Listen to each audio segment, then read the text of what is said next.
He's calling his 23rd NBA All-Star game this Sunday on TNT. He is the one and the only Marv Albert. How are you, Marv? Hey, Rich. How you doing? 23 All-Star games. Unbelievable. What was your first? Can you recall that for us? It was actually the first was on radio at Madison Square Garden. I don't remember that much about it, to be honest, but I do remember last year's, and we hope it does not go the same way. And I think they've come up with a couple of wrinkles that will affect the 192-182 final of a year ago, where defense was optional, and they were more inclined to try to set up Anthony Davis of the Pelicans because the game was in New Orleans.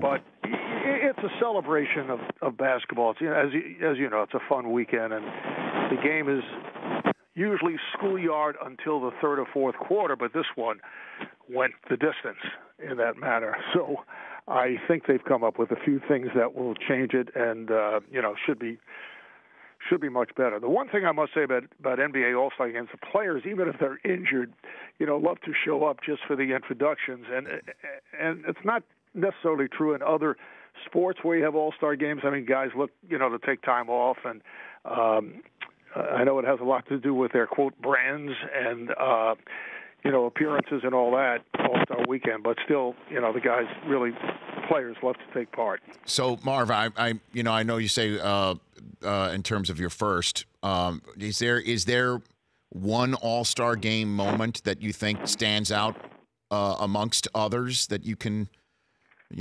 entertain us with a story on that front? There are actually a couple. The first one that comes to mind was 1997 in Cleveland. They had the 50 greatest players of all time honored, and just to see that group there was incredible. But in the game, Glenn Rice was on his way to setting an all-star record for most points in a quarter, which would break Wilt Chamberlain's record. And the odd thing, or the kind of amusing thing to me, was Wilt was sitting courtside and was really annoyed. You can tell that he was vociferously rooting against Glenn Rice, who did set it. He had 20 points in the third quarter. And so it even overshadowed. There was a triple-double by Michael Jordan in that game. You rarely see triple-doubles in all-star games. So that was, I think, the most memorable. And then there was one really good all-star game in recent years. It was early 2000s. The East won by 1 point. It was 111-110. And they came back from a 21-point deficit. And the fourth quarter was a duel, and it was Allen Iverson and Stephon Marbury who had a shootout with Kobe Bryant. I mean, that was thrilling to do. Marv Albert. That was really a good game. Marv Albert here on the Rich Eisen Show, calling in from here in Los Angeles. Hey, Marv, I don't know if you're on a landline or not, but it's very difficult to understand you. Is it? I am. Yes, I hear the interference. It's interfering with the rim right now. But in terms of popularity and Jordan being towards the top, is there anybody else that you think right now that is compare with because this is sort of a popularity contest here, Marv, right? When you say? Yeah, but I think there are more stars now than in Michael's days. I think people are anxious to see James Harden, Russell Westbrook, Durant, Antetokounmpo, who, it's funny, he opened the game last season playing so hard, and guys are looking at him, teammates, what are you doing? And then he realized that, that they're not, no one wants to get injured. But he is so exciting. He's one of the guys who will be hearing it from the crowd. Of course, LeBron, too, and Steph Curry. There are so many stars now in the league.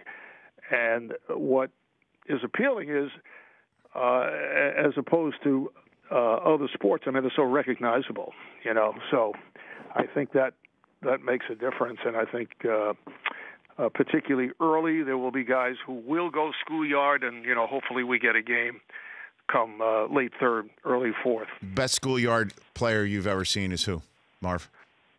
Actually, in the schoolyard, like Rucker League. Not like Julio down by the schoolyard. Yeah, just a schoolyard type player that you have seen. Who would be Curry, Harden, mostly off the dribble guys. Westbrook. What about and Durant? Seeing a guy like that who, he's listed at 6'11", 7 foot. He probably is really 7'1", 7'2", who can handle the ball so well. And also play at the other end defensively. He can. He's become a very good defender. And LeBron, LeBron too would be unstoppable in that in that kind of flow of a game. What about all time? All time. Well, there are guys you go back. There are people like Tiny Archibald, Pistol Pete Maravich, Marbury too in his day. Mm-hmm. I would, but I put some of the current guys, Kyrie Irving, also I should add, right, and Harden and Curry. I've never seen anyone like Curry, who gets the shot off, I guess in less than a second. He can just catch and shoot, and the way he handles the ball. I mean, it's almost like it's ballet the way his foot movement is, and the same with Harden. Step back. Harden is not fast, but he has. He's so deceptive in terms of his moves, and he finds space. I've never seen anybody quite like that. I mean, the game is a different level with the way, even if you see kids play today, because they're so affected by what they're watching. And the 3-point shot has had a great influence on kids, which is can be good and bad. I mean, it definitely.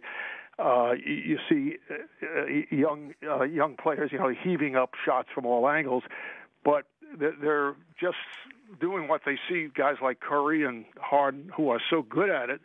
And Curry could hit from the center court, and it's not it's like a casual shot.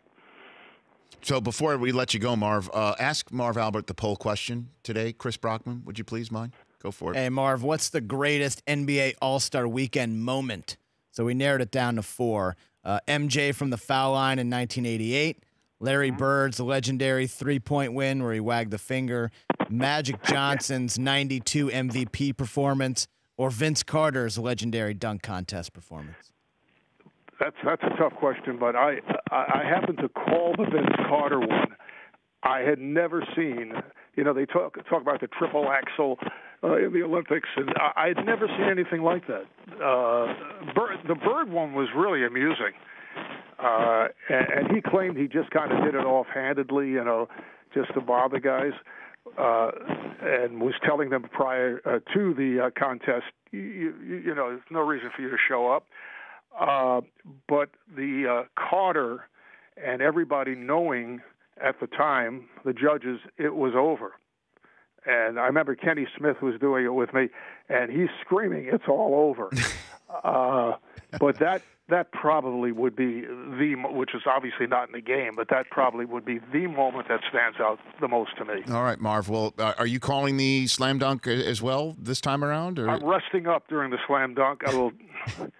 I always promise my wife that we will sit in the stands and watch it. I really enjoy the Saturday of just sitting there and watching all the stuff. Slam dunk this year is going to be really terrific. Well, there's only 4 in it. I mean, I probably makes it better that way. Why is that? You don't have like Nate Robinson, going for 30 minutes on continually trying dunks. They have limited the rules a little bit. So I think that's good because I think all 4 guys will be outstanding. Well, I'll be in the stands too with my wife and kids, and hopefully we'll get to meet. Because I would love that. It would be a thrill for my kids to meet you, Marv. That would be awesome, as you know. And I assume you're a sit down guy, right? You don't stand up and when you're in the only stands. People in front of me are standing. So you have to. You don't tell them, please, would you mind sit down? You don't do that. You're not that guy. Down in front? No, I have Mike Fratello comes with me. He shoves them away. It's really sad. The czar. The czar is a shover. Attitude, you know? Marv, take care. We'll chat soon. Thanks again. Rich, thank you. As always, it's Marv. The Rich Eisen Show, weekdays at noon Eastern on Audience.